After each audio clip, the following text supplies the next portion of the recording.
ঋণ পরিশোধ। ছেলে বাবাকে বলছে, বাবা তুমি তো বলেছিলে পিতৃ ঋণ কোনোদিন শোধ হয় না। তুমি ২৬ বছরে আমার পিছনে যত টাকা খরচ করেছ, তুমি কি জানো আমি আগামী ৩ বছরে সে টাকা তোমায় ফিরিয়ে দিতে পারবো? বাবা কিছুটা মুচকি হেসে বললেন, একটা গল্প শুনবি?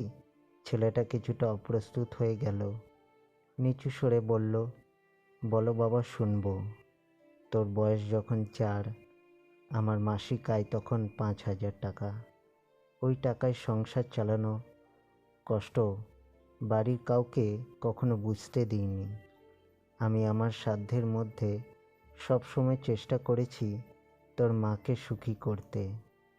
তোকে যেবার স্কুলে ভর্তি করলাম সেবারই প্রথম আমরা দুজনে, আমি আর তোর মা, পরিকল্পনা করেছি আমরা তোর পড়ার খরচের বিনিময়ে কী কী ত্যাগ করব। সে বছর তোর মাকে কিছুই দিতে পারিনি আমি। তুই যখন কলেজে উঠলি আমাদের অবস্থা তখন মোটামুটি ভালো, কিন্তু খুব কষ্ট হয়েছিল যখন তোর মা খুব অসুস্থ হয়ে পড়েছিল। ওষুধ কেনার জন্য রোজ রোজ ওভারটাইম করে, বাসে করে, পায়ে হেঁটে, ঘামে ভিজে বাড়ি ফিরতে খুবই দুর্বিষহ লাগতো, কিন্তু কখনো কাউকে বুঝতে দিইনি, এমনকি তোর মাকেও না। একদিন শোরুম থেকে একটা বাইক দেখে আসলাম।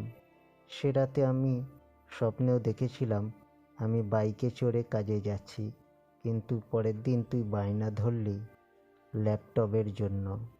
তোর কষ্টে আমারও কষ্ট হয়। আমি তোকে ল্যাপটপটা কিনে দিয়েছিলাম। আমার তখনকার ১ টাকা, তোর এখন ১ পয়সা। কিন্তু মনে করে দেখ, এই ১ টাকা দিয়ে তুই বন্ধুদের নিয়ে পার্টি করেছিস, ব্র্যান্ড নিউ মোবাইল, হেডফোন কানে লাগিয়ে সারা রাত গান শুনেছিস, পিকনিক করেছিস, ট্যুর করেছিস, কনসার্ট দেখেছিস। তোর প্রতিটা দিন ছিল স্বপ্নের মতো। আর তোর ১০০ টাকা নিয়ে আমি এখন সুগার মাপাই। জানিস আমার মাছ খাওয়া নিষেধ, মাংস খাওয়া নিষেধ। কি করে এত টাকা খরচ করি বল তোর টাকা নিয়ে? তাই আমি কল্পনার হাট বসাই। সে হাটে আমি বাইক চালিয়ে সারা শহর ঘুরে বেড়াই, বন্ধুদের নিয়ে সিনেমা দেখতে যাই, তোর মায়ের হাত ধরে তাঁত মেলায় ঘুরে বেড়াই। বাবারা নাকি খরুশ টাইপের হয়, আমিও আমার বাবাকে তাই ভাবতাম। পুরুষ থেকে পিতা হতে আমার কোনো কষ্ট হয়নি। সব কষ্ট তোর মা সহ্য করেছে, কিন্তু বিশ্বাস কর, পিতা থেকে দায়িত্বশীল পিতা হবার কষ্ট একজন পিতাই বোঝে। যুগে যুগে সর্বস্থানে মাতৃবন্দনা হলেও পিতৃবন্দনা কোথাও দেখেছিস? পিতৃবন্দনা আমি আশাও করি না। সন্তানের প্রতি ভালোবাসা কোনো পিতা হয়তো প্রকাশ করতে পারে না, তবে কোনো পিতা কখনোই সন্তানের প্রতি দায়িত্ব পালনে বিচ্যুত হয় না। আমি তোর পেছনে আমার যে কষ্টার্জিত অর্থ ব্যয় করেছি তা হয়তো তুই ৩ বছরে শোধ দিতে পারবি, কিন্তু যৌবনে দেখা আমার স্বপ্নগুলো, যে স্বপ্নের কাঠামোতে দাঁড়িয়ে তুই আজ তোর ঋণ শোধের কথা বলছিস, সেই স্বপ্নগুলো কি আর কোনোদিন বাস্তব রূপ পাবে?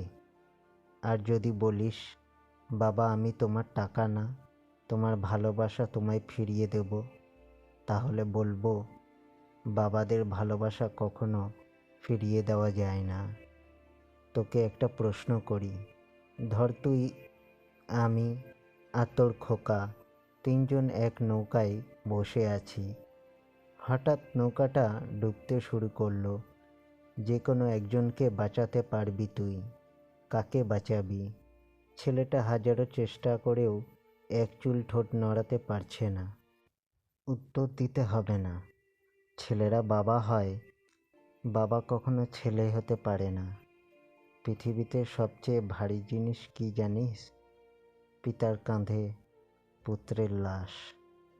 আমি শুধু ঈশ্বরের কাছে একটা জিনিস চাই, আমার শেষ যাত্রায় যেন আমি আমার ছেলের কাঁধে চড়ে যাই। তাহলেই তুই একটা ঋণ শোধ করতে পারবি, সেটা হলো তোকে কোলে নেবার ঋণ।